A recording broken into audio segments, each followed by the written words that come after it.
بسم اللہ الرحمن الرحیم۔ رسول اللہ صلی اللہ علیہ وآلہ وسلم نے ارشاد فرمایا، کھانا اور لباس غلام کا حق ہے اور اس پر کام کی اتنی ذمہ داری نہ ڈالی جائے جو اس کے بس میں نہ ہو۔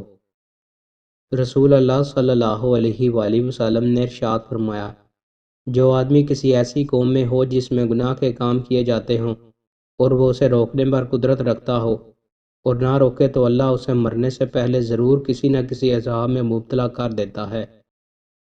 رسول اللہ صلی اللہ علیہ وآلہ وسلم نے ارشاد فرمایا، جو کسی تنگ دست پر آسانی کرے گا تو اللہ تعالیٰ اس کے لیے دنیا اور آخرت میں آسانی فرمائے گا۔ رسول اللہ صلی اللہ علیہ وآلہ وسلم نے ارشاد فرمایا، ثابت قدم رہو اور اللہ کی نعمتوں کا شمار مت کرو، اور جان لو کہ تمہارے دین میں سب سے بہترین عمل نماز ہے اور وضو کی حفاظت صرف مومن ہی کرتا ہے۔ رسول اللہ صلی اللہ علیہ وآلہ وسلم نے ارشاد فرمایا، بے شک کسی مسلمان کی ناحق بے عزتی کرنا سب سے بڑا گناہ ہے۔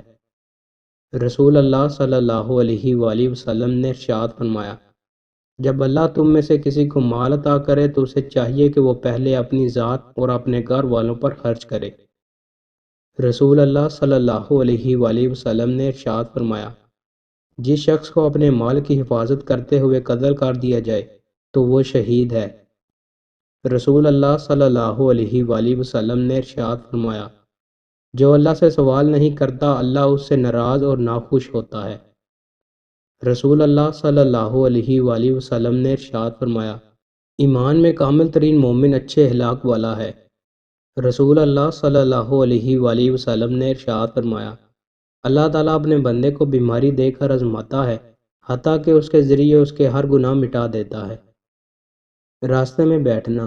رسول اللہ صلی اللہ علیہ وآلہ وسلم نے ارشاد فرمایا، راستوں میں بیٹھنے سے اجتناب کرو، اور اگر تم نے ضرور بیٹھنا ہی ہے تو پھر راستے کا حق ادا کرو۔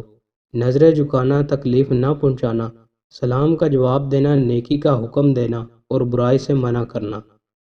دوستوں، مزید اچھی ویڈیوز کے لیے ہمارے چینل کو سبسکرائب لازمی کریں۔ بہت شکریہ۔